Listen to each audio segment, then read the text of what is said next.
So hello बच्चा लोग, welcome back again in एडोग्रोन। मैं हूँ आशीष सर और आज अपन डिस्कस करने वाले हैं क्लास 10th का मैथमेटिक्स का चैप्टर नंबर 1 रियल नंबर का एक्सरसाइज 1.3 थर्ड एक्सरसाइज लगाने वाले हैं रियल नंबर का। अच्छा एक्सरसाइज है, बहुत कम क्वेश्चन है, 3 से आई थिंक 4 क्वेश्चन है और काफ़ी इंटरेस्टिंग टॉपिक है। और इस एक्सरसाइज से भी गाइज एक बहुत इंपॉर्टेंट क्वेश्चन है जो हमेशा एग्जाम में पूछा जाता है, वो क्वेश्चन भी अपन डिस्कस करेंगे। सो बिल्कुल देरी नहीं करते हैं, वीडियो को शुरू करते हैं। बट उससे पहले एक छोटी सी रिक्वेस्ट है आप लोगों से, चैनल को सब्सक्राइब, वीडियो को लाइक और शेयर जरूर करें अपने फ्रेंड्स के साथ, ठीक है। तो चलिए शुरू करते हैं।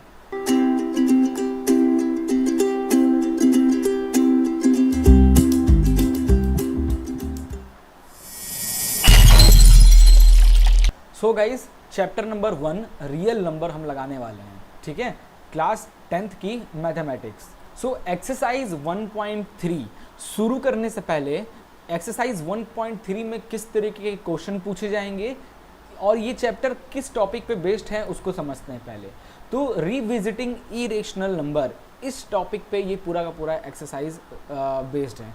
क्या है ये टॉपिक, अपन थोड़ा सा इसको समझते हैं, आफ्टर डैट एक्सरसाइज के क्वेश्चन स्टार्ट करेंगे। देखो यार, एक्चुअल है क्या, आपने क्लास 9th में पढ़ा था इरेशनल नंबर को, है ना। Wait, now that's okay. So class 9th में आपने इरेशनल नंबर पढ़ा था, है ना। तो उसमें कहा जाता था, अपन इरेशनल के जब एग्जांपल्स लिखते थे तो उसमें लिखते थे √2, है ना, √3, पाई की वैल्यू, इन सबको हम इरेशनल नंबर कहते थे। क्या होता है इरेशनल नंबर? ऐसे नंबर जिनको p/q के टर्म्स में हम नहीं लिख सकते हैं, इन्हें ही हम लोग इरेशनल नंबर कहते हैं। तो यहाँ पे किसी बच्चे ये बोलते हैं सर पाई को तो अपन 22/7 भी लिखते हैं, पाई को हम इस तरीके से भी लिखते हैं, तो 22/7 ये इरेशनल नंबर क्यों नहीं है? ओके, ये अलग अलग बात है। √2 कैसे इरेशनल नंबर नहीं है? √3 इसका प्रूफ क्या है कि ये इरेशनल नंबर नहीं है?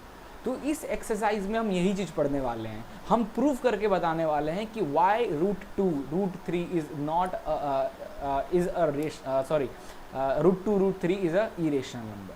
यही हमारा मेन मोटिव रहेगा इस चैप्टर, इस एक्सरसाइज में करने का, ठीक है। सो देखो यार, अपन शुरू करते हैं। इसका एक थ्योरम है, थ्योरम नंबर 1.3। ये थ्योरम बहुत इंपॉर्टेंट है, इस थ्योरम की हेल्प से ही हम प्रूफ कर पाएंगे √2 या √3 या कोई भी ऐसे नंबर को इरेशनल्स, ठीक है। तो देखो यार, ये थ्योरम क्या कहता है, पहले इसको समझते हैं। Let p be a prime number, for example p एक प्राइम नंबर है, ठीक है। If p divides a² then p also divides a, where a is a some positive integer. नहीं समझ में आया? थोड़ा सा वेट करो, समझाते हैं। देखो, लेट अस एज्यूम दैट, ठीक है, a is a some positive integer and the factor of this positive integer, है ना, a को हमने एक पॉजिटिव इंटीजर मान लिया है और इसका जो फैक्टर्स जो है उसको मान लेते हैं, p1 इसका फैक्टर है, p2 इसका फैक्टर है, p3 इसका फैक्टर है, लाइक दैट, इस तरीके से, है ना। तो अगर अपन इसका स्क्वायर करें, तो दोनों तरफ स्क्वायर होगा, यानी p1, p2, p3 इस तरीके से, और again p1, p2, p3 infinite तक, ऐसे लिख सकते हैं। तो ये दोनों मल्टीप्लाई होकर क्या आ जाएगा, a², ये क्या आ जाएगा, p1 और p1 मल्टीप्लाई होकर आ जाएगा p1² plus p2² plus p3², है ना, इस तरीके से आएगा। तो यहाँ पे जो किसी भी नंबर के जो फैक्टर्स होते हैं तो वो क्या होते हैं, वो पूरे के पूरे डिविजिबल होते हैं। मतलब ये जो a है ना, ये जो a है वो इस p को आराम से डिवाइड कर सकता है। तो अगर a इस p को डिवाइड कर सकता है तो उसका जो स्क्वायर है वो भी इसके स्क्वायर को डिवाइड कर पाएगा आराम से। यही है ये थ्योरम, और ये चीज़ ध्यान में रखना, आगे इरेशनल नंबर्स को जब हम प्रूफ करेंगे तब बड़ा हेल्प आएगा। एक और एग्जाम्पल से समझाते हैं। ABCD में नहीं समझ में आया तो कोई बात नहीं, अपन एक एग्जाम्पल लेते हैं नंबर के हिसाब से, नंबर के एग्जाम्पल लेके समझाते हैं। फॉर एग्जाम्पल 81 एक नंबर है, 81 का फैक्टर क्या क्या होगा, 81 का फैक्टर क्या क्या हो सकता है, देखो 3 2 जा 6, 7 जा 21, 3 9 जा 3, 3 जा 1, ये आ गया, ठीक है। तो 3 × 3 × 3 × 3 ये इसका फैक्टर आया, है ना। तो 81 को कैसे लिख सकते हैं, 9 × 9 लिख सकते हैं। तो ये क्या हुआ, 3 × 3 × 3 × 3, है ना। तो ये जो 3 है ये इजिली 9 को भी डिवाइड कर दे रहा है, कर सकता है ना, 3 3 जो 9, ये जो 3 है वो 9 को इजिली डिवाइड कर सकता है। वैसे ही 9 इंटू 9 को अपन 9 का स्क्वायर भी लिख सकते हैं, which is equal to 3 into 3 into 3 into 3। तो ये 3 जो है ये 9 स्क्वायर को भी डिवाइड कर सकता है ना। सो ये थ्योरम बस आपको यही समझाना चाह रहा है ना। कोई भी कंपोजिट नंबर के जो फैक्टर्स होते हैं, कोई भी कंपोजिट नंबर के जो फैक्टर्स होते हैं, है ना, वो फैक्टर क्या, वो फैक्टर जो उसी नंबर के फैक्टर आए हैं ना, तो वो उसको क्यों नहीं डिवाइड कर सकता, ऑफ कोर्स उसको डिवाइड कर पाएगा, लाइक दैट, है ना। तो ये थ्योरम की हेल्प से हम आगे करेंगे। तो एक सबसे पहले एक क्वेश्चन है, प्रूफ करना है आपको कि √2 जो है वो इरेशनल है। प्रूफ करना है √2 जो है इरेशनल है, इसको प्रूफ करके बताना है। तो जिस तरीके से मैं इस क्वेश्चन को सॉल्व करने वाला हूँ, वैसे ऐसे सारे क्वेश्चंस वैसे ही सॉल्व होंगे, ठीक है। ध्यान में रखना, एक एक स्टेप बहुत ज़्यादा इंपॉर्टेंट है। तो देखो यार, अगर मुझे √2 को इरेशनल प्रूफ करना है तो अपन मान लेते हैं, चलो 2 नंबर हैं, रियल नंबर में 2 ही नंबर आए, है ना, एक या तो रेशनल होगा या तो इरेशनल होगा, है ना। तो मुझे इरेशनल प्रूफ करना है, तो क्यों ना हम एक कॉन्ट्राडिक्शन रख लें, यानी एक एजप्शन रख लें कि √2 को हम मान लेते हैं कि √2 रेशनल नंबर है। और अगर √2 रेशनल नंबर है तो उसको हम आराम से प्रूफ कर पाएंगे।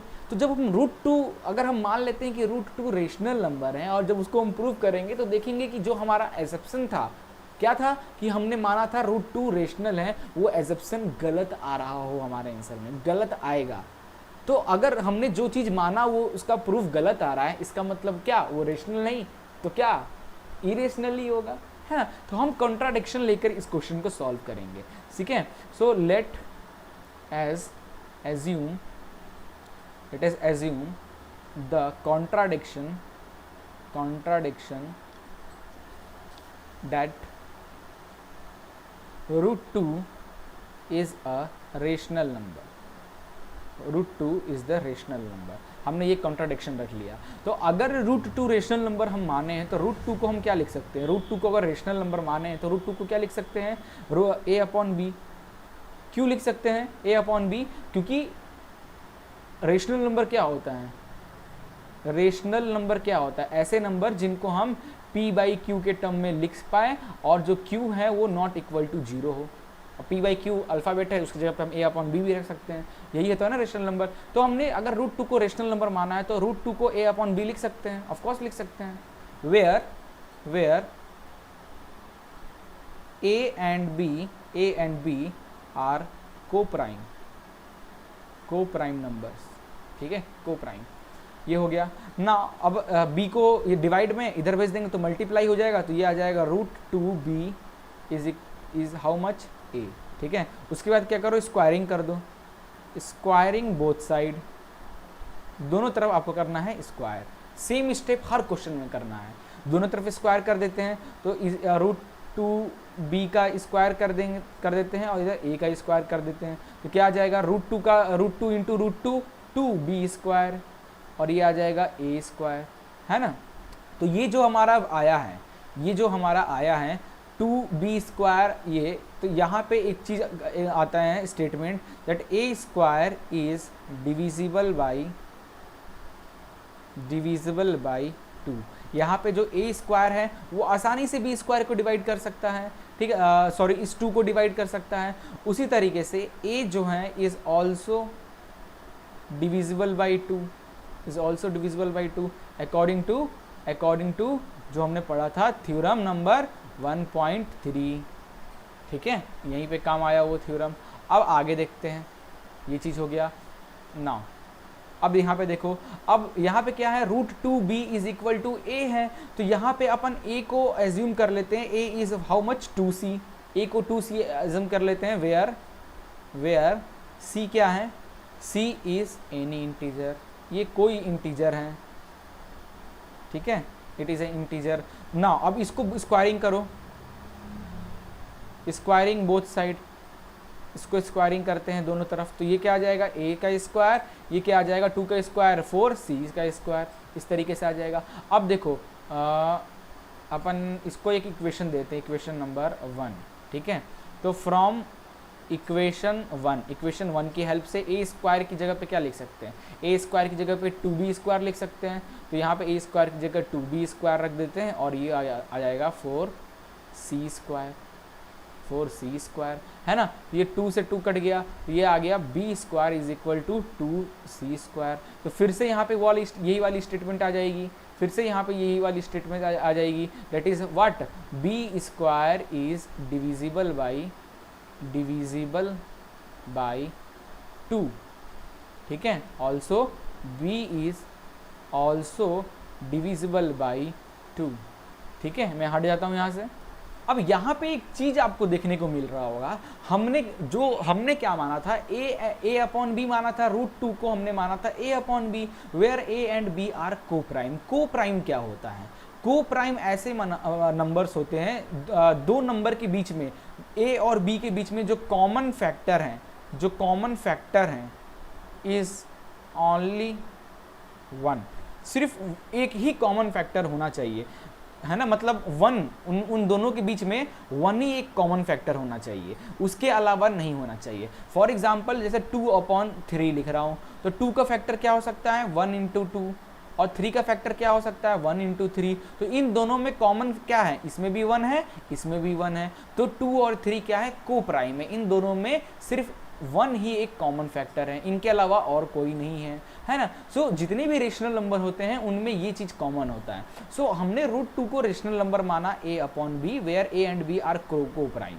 तो अगर हमने इन दोनों को को प्राइम कह दिया, तो यहाँ पे देखो a square is divisible by 2 आया और a is also divisible by 2, तो a भी 2 को डिवाइड कर रहा है, और यहाँ पे देखो इस आगे हमने सॉल्व किया तो b भी 2 को डिवाइड कर रहा है। तो यानी इन दोनों में 1 के अलावा एक और वैल्यू है, दैट इज 2 इसमें भी है और 2 इसमें भी, जो कॉमन है इसमें है। तो ऐसा कैसे हो सकता है, दिस इज नॉट पॉसिबल, ठीक है, because a and b are coprime है। तो जब ये को प्राइम है तो इन दोनों में 1 के अलावा और कोई कॉमन वैल्यू होनी नहीं चाहिए। But according to this theorem हमने लगाया, तो इसमें हमने देखा a में भी 2 है और b में भी 2 है, 1 तो सब में रहता है, एक और वैल्यू आ गया 2, हाउ इज इट पॉसिबल, है ना। सो हियर यहाँ लिखते therefore a and b are not a coprime, क्योंकि इसमें 1 के अलावा दूसरा फैक्टर भी है, that is 2, a and b are coprime नहीं है। So the contradiction are wrong, जो हमारा कॉन्ट्राडिक्शन था वो रॉन्ग है। देयरफॉर √2 जो है वो रेशनल नहीं, हमने रेशनल कॉन्ट्राडिक्शन माना था, तो अगर ये रेशनल नहीं है तो क्या है, इरेशनल है। सो √2 इज अ इरेशनल नंबर, ठीक है।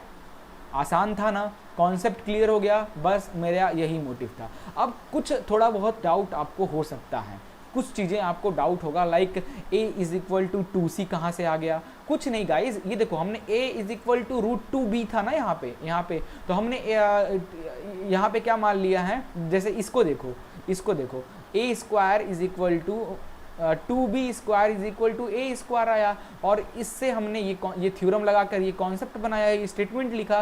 तो हमने मान लेते हैं a जो है वो 2 और b की जगह c लिख दिया, 2c के इक्वल है, एक अलग वैल्यू के लिए 2c के इक्वल है। तो फिर हमने इसका फिर से स्क्वायरिंग किया और कटपिट किया, तो देखा एक और स्टेटमेंट बन रहा है जिसमें b भी 2 है। तो a में भी 2 कॉमन है, b में भी 2 है, तो हाउ इज इट पॉसिबल, अगर a और b को प्राइम है तो उसमें 1 के अलावा दूसरा वैल्यू कैसे कॉमन हो सकता है, यहाँ पे तो है 2। So a and b are not coprime, so the contradiction was wrong and the √2 is a irrational number. Clear हो गया, डोंट वरी, अगर थोड़ी बहुत अगर आपको आई थिंक क्लियर हो गया होगा, कोई डाउट नहीं होना चाहिए इस चीज़ में, है ना। बट अगर थोड़ा बहुत डाउट है तो आगे ही क्वेश्चंस करते हैं, क्लियर हो जाएगा। अगला देखो एक्सरसाइज 1.3 का क्वेश्चन नंबर 1 अपन ने स्टार्ट करने वाले हैं इसको करना, देखना सेम स्टेप यूज करूंगा मैं, ठीक है। सॉल्यूशन स्टार्ट करने जा रहे हैं, देखो let's assume the contradiction that √5 is a rational number, root 5 is a rational number. Root 5 को हमने रेशनल नंबर मान लिया, और अगर मैंने रूट 5 को रेशनल नंबर माना तो रेशनल नंबर क्या है? Rational number is in the form of p upon q where q is not equal to 0, यही होता है ना। सो रूट 5 को भी अपन p अपॉन q के बराबर लिख सकते हैं, ऑफ कोर्स लिख सकते हैं, where p and q are coprime. क्या है? को प्राइम है। को प्राइम नंबर क्या होते हैं? ऐसे नंबर होते हैं जिनमें 1 के अलावा और कुछ कॉमन नहीं होता। एग्जाम्पल देखो 2 अपॉन 3 है ना, 2 का फैक्टर 1 इंटू 2, 3 का फैक्टर 1 इंटू 3, इन दोनों में कॉमन है क्या है? इसमें भी 1 है, इसमें भी 1 है। सो 2 एंड 3 आर को प्राइम। को प्राइम ऐसे नंबर होते हैं जिन दो नंबर में फैक्टर 1 के अलावा और कुछ ना हो। ठीक है, तो हमने इस तरीके से मान लिया, और जितने भी रेशनल नंबर होते हैं ना को प्राइम ही होते हैं, लाइक दैट। ठीक है, को प्राइम है। सो अब q को इधर भेज दो तो ये आ जाएगा root 5 q is equal to p। Now squaring both side, squaring both side, दोनों तरफ अपन क्या करेंगे, इसको स्क्वायर कर देते हैं। तो ये रूट 5 का इधर भी स्क्वायर कर देते हैं और इधर भी स्क्वायर कर देते हैं, तो क्या आ जाएगा? Root 5 into root 5 q square is equal to p square. और यहाँ पे स्टेटमेंट लिख देते हैं, that is p square is divisible by क्या? 5 से डिविजिबल है। Also p is also divisible by 5 according to theorem 3, है ना, ये चीज़ हो गया। Now let us assume that p is equal to 5c, p is equal to 5c where c is some positive integers, है ना। समझ में आ रहा है ना? जैसे प्रीवियस में हमने रूट 2 को प्रूफ करके दिखाया, सेम स्टेप हम यहाँ भी करते जा रहे हैं। ठीक है, ये हो गया। नाउ स्क्वायरिंग बोथ साइड, फिर से स्क्वायरिंग बोथ साइड, दोनों तरफ अपन स्क्वायरिंग करते हैं। दोनों तरफ स्क्वायरिंग करेंगे तो इधर भी स्क्वायर हो जाएगा, इधर भी स्क्वायर हो जाएगा, तो ये हो जाएगा p स्क्वायर, ये हो जाएगा 5 का स्क्वायर 25 c स्क्वायर, है ना। अब देखो this is equation number 1। p square की वैल्यू क्या है? 5q square. तो p स्क्वायर की जगह पे फ्रॉम इक्वेशन 1 की हेल्प से p स्क्वायर की जगह पे अपन क्या रख सकते हैं? 5q स्क्वायर रख सकते हैं, which is equal to 25 c square, है ना। तो ये इससे कट गया, तो ये आ जाएगा q square is how much? 5c square. तो सेम टू सेम यहाँ स्टेटमेंट लिख दें। क्या लिख दें statement? It is q square is divisible by q square is divisible by 5 और q is also divisible by 5। ठीक है, therefore p and q are not a coprime. ठीक है, क्योंकि p और दोनों में को प्राइम नंबर क्या है? दो p और q में सिर्फ 1 एक कॉमन फैक्टर होना चाहिए, बट यहाँ पे तो 5 भी हो गया। So p and q are not coprime, therefore the contradiction जो हमने माना था इज रॉन्ग। जो कॉन्ट्राडिक्शन हमने माना था दैट रूट 5 इज रेशनल, ये रॉन्ग है। इसका मतलब क्या हुआ? इसका मतलब ये हुआ जो रूट 5 है, root 5 is a irrational number, that's all. ठीक है, आई थिंक अब तो एकदम अच्छे से क्लियर हो गया होगा। 2 क्वेश्चन इस टॉपिक पे करा दिए, एकदम अच्छे से क्लियर हो गया होगा, है ना। चलिए आगे चलते हैं। अगला है प्रूफ करना है, ध्यान दीजिए, प्रूफ करना है, proof that 3 + 2 root 5 is irrational. इस क्वेश्चन को प्रूफ करना है। कैसे करें यार? सिंगल तो हमने देखा था, यहाँ तो डबल आ गया। अब इसको कैसे प्रूफ करें? देखो यार, अगर आप कॉपी में कर रहे हो, अगर आपने कॉपी में कर रखे हो तो तब तो कोई दिक्कत ही नहीं है ना, क्योंकि आपने अभी रूट 5 को इरेशनल प्रूफ किया है। अभी आपने रूट 5 को इरेशनल प्रूफ किया है, तो आपको पता है कि रूट 5 इरेशनल नंबर है। ठीक है, बट एग्जाम में अगर ये क्वेश्चन आएगा, तब उसमें आपको क्या करना है? पहले तो जो ये वैल्यू है, ये जो रूट 5 होगा, या और भी क्वेश्चन दिखाता हूँ, और भी कोई क्वेश्चन है क्या? जैसे ये क्वेश्चन देख लो। ठीक है, इसमें देखो रूट 2 है, इसमें देखो रूट 5 है, इसमें देखो रूट 2 है। तो ऐसे क्वेश्चंस में ना आपको पहले रूट 5 को, रूट 2 को पहले करके दिखाओ कि ये क्या है? इरेशनल है। पहले रूट 5 को दिखाओ इरेशनल है। जब आप रूट 5 को इरेशनल प्रूफ कर दोगे, प्रीवियस जो हमने क्वेश्चन किया था ये इस तरीके से इतना स्टेप से जब रूट 5 को इरेशनल प्रूफ कर दोगे, उसके बाद आपको फिर से एक नया स्टेप करना है जिसमें आप बताओगे 3 + 2 √5 इज अ इरेशनल। ठीक है, सो इसके लिए कैसे करें, फिर से वही let us assume the contradiction that, हमने फिर से कॉन्ट्राडिक्शन रखा, एक क्या कॉन्ट्राडिक्शन रखा, let 3 + 2 √5 is a rational number. हमने एक एजेप्शन रखा, हमने माना कि 3 + 2 √5 रेशनल नंबर है। अब हम इसको प्रूफ करेंगे, अगर प्रूफ नहीं कर पाए कि ये रेशनल नंबर है तो क्या हुआ, वो इरेशनल हुआ। अगर हम रेशनल प्रूफ नहीं कर पा रहे हैं मतलब वो इरेशनल है। दो ही नंबर तो है, रेशनल और इरेशनल, है ना। तो अगर रेशनल नहीं है तो क्या है, इरेशनल है। सो ये हमने कॉन्ट्राडिक्शन कर लिया। देयरफॉर 3 + 2 √5 को अपन क्या लिख सकते हैं, अगर ये रेशनल नंबर है तो ये a/b के टर्म में होना चाहिए, where a and b are coprime. ये क्या है, कोप्राइम नंबर है ना।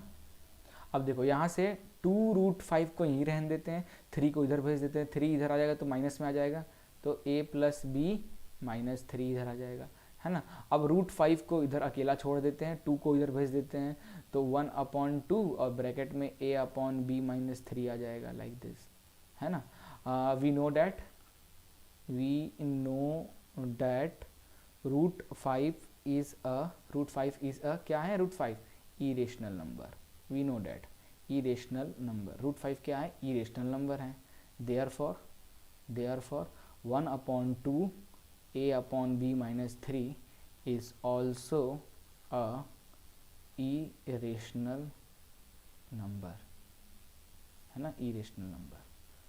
So the contradiction was wrong.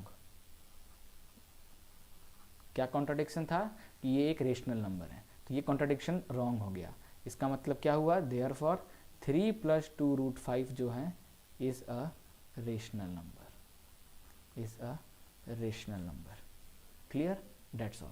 ठीक है, तो नॉर्मली अगर आता है क्वेश्चन ना आपके नॉर्मल टेस्ट में या कोई टीचर पूछा है तो आप सिर्फ इतना ही स्टेप कर दो, सिर्फ इतना और इतना स्टेप कर दो, आपको फुल नंबर मिल जाएंगे। बट अगर एग्जाम में ये क्वेश्चन आता है तो पहले आप √5 यहाँ पे लिखो, we know that √5 is a irrational number, तो जबरन का वो तो फिर तो कुछ भी लिख दोगे वी नो डेट, तो पहले √5 को ये करो, इससे पहले ये स्टेप करना पड़ेगा, √5 को इरेशनल दिखाना पड़ेगा। जब ये कर लोगे उसके बाद फिर से ये चीज़ करके आपको फिर तो ओवरऑल फाइनली 3 + 2 √5 इज इरेशनल लिख दिया हो क्या, इरेशनल नंबर। क्लियर है, इस तरीके से करोगे तब जाके फुल नंबर मिलेंगे। चलिए एक्सरसाइज 1.3 का थर्ड क्वेश्चन करने वाले हैं और इस एक्सरसाइज का आखिरी क्वेश्चन है ये। ठीक है, तो यहाँ पे 3 क्वेश्चन है, 1, 2 and 3। 1/√2 को इरेशनल प्रूफ करना है, 7 √5 को इरेशनल प्रूफ करना है, 6 + √2 को इरेशनल प्रूफ करना है। तो जैसे कि मैंने आपको प्रीवियस क्वेश्चन में भी बताया था कि अगर ऐसा क्वेश्चन आपके एग्जाम में आता है तो उसमें पहले आप तो √2 को इरेशनल प्रूफ करो, √5 को और √2 को, इनको जैसे ये क्वेश्चन में √2 को पहले इरेशनल पूरा स्टेप से करो कि √2 इज इरेशनल, डायरेक्ट नहीं लिख देना है कि we know that √2 is irrational, पहले तो √2 को इरेशनल प्रूफ करना पड़ेगा। √2 को जब आप इरेशनल प्रूफ कर लोगे देन फर्स्ट आगे का स्टेप रहेगा, मैं वो बता रहा हूँ। बाकी पुराना जो कराया था फर्स्ट क्वेश्चन में जो √5 को इरेशनल जैसा बताया था उस तरीके से √5 को इरेशनल प्रूफ कर लो, उसके बाद उसके आगे का step, late assume that 1/√2 is a rational number। हमने एक एजेप्शन ले लिया कि 1/√2 रेशनल नंबर है, ठीक है, और इसको हम प्रूफ करेंगे। अगर हम इसको रेशनल नंबर प्रूफ नहीं कर पाए तो नंबर तो 2 ही हैं, या तो एक रेशनल नंबर है या दूसरा इरेशनल। तो अगर रेशनल नहीं प्रूफ कर पाए तो नंबर क्या हुआ, इरेशनल ही हुआ, वही चीज़ करने वाले हैं। तो अगर 1/√2 रेशनल है तो 1/√2 अगर रेशनल है तो इसको a/b के फॉर्म में लिख सकते हैं, where a and b are co-prime। Clear हो गया। नाउ अब √2 को एक तरफ करना है किसी हाल में, तो √2 को मैं इधर करूँगा तो b इधर आ जाएगा b/a, तो यस √2 की आ जाएगी वैल्यू b/a, है ना। नाउ लिखोगे अब नीचे we know that √2 is a irrational number. हमें पता है कि √2 इरेशनल नंबर है, therefore b/a is also a irrational number. So the contradiction was wrong. जो हमने कॉन्ट्राडिक्शन रखा था, क्या रखा था कि that 1/√2 is a rational number, ये गलत हुआ। देयरफॉर 1/√2 अगर ये रेशनल नहीं है तो क्या है, therefore 1/√2 is a rational number. ठीक है, चलिए हम अगला क्वेश्चन करते हैं। ठीक है, सेकंड पार्ट इसका करते हैं। इसके लिए मैं इसका हेल्प मैं क्या करता हूँ, इतना सा पार्ट इस तरीके से मिटाता हूँ ताकि आपको अपने को लिखना कम पड़े, है ना। और यहाँ पे इसको इस तरीके से मिटा देता हूँ, और इसको यहाँ इस तरीके से मिटा देता हूँ, इसको इधर मिटा देता हूँ, और इसको यहाँ पे मिटा देता हूँ। ठीक है, तो देखो ये हो गया सेकंड क्वेश्चन का आंसर। तो लेट अस एज्यूम दैट 7√5 जो है वो रेशनल नंबर है, हमने एज्यूम कर लिया। तो रेशनल नंबर है तो 7√5 को अपॉन a/b लिख सकते हैं, where a and b are the coprime. अब √5 को एक तरफ कर दो तो a/b 7 इधर आ जाएगा तो 7b हो जाएगा। सो वी नो डैट √5 क्या है, इरेशनल नंबर है, देयरफॉर a/7b भी इरेशनल हो जाएगा। सो the contradiction was wrong, contradiction हमारा रॉन्ग हुआ। इसका मतलब क्या हुआ, 7 जो √5 है वो क्या है, इरेशनल नंबर है, इरेशनल नंबर है। ठीक है, कितना आसान था। वैसे ही अब थर्ड क्वेश्चन कर लो। चलिए थर्ड क्वेश्चन करते हैं। Late assume that 6 + √2 is irrational number, हमने माना। तो अगर इरेशनल हमने माना कि ये रेशनल नंबर है तो इसको लिखेंगे रेशनल नंबर के बराबर, that is a/b, where a and b are the coprime. अब √2 को एक तरफ कर दो, √2 को एक तरफ कर दो तो a/b 6 प्लस में इधर आया तो -6 हो जाएगा। तो वी नो डैट √2 क्या है, इरेशनल नंबर है। तो √2 अगर इरेशनल नंबर है तो इसके इक्वल में जो वैल्यू है वो भी इरेशनल हो जाएगी। तो a/b -6 is also a irrational number. So our contradiction was wrong. क्या कंट्राडिक्शन था, that 6 + √2 is a rational number, ये हमने माना था जो हम प्रूव नहीं कर पाए। ठीक है, so our contradiction was wrong and therefore 6 + √2 is a irrational number. That's all, खत्म, इतना ही सा था बस। सो गाइज बस आज के लिए इतना ही। आशा करता हूँ ये एक्सरसाइज आपको समझ में आया होगा। नेक्स्ट एक्सरसाइज 1.4 अपन नेक्स्ट वीडियो में डिस्कस करेंगे। Goodbye and take care.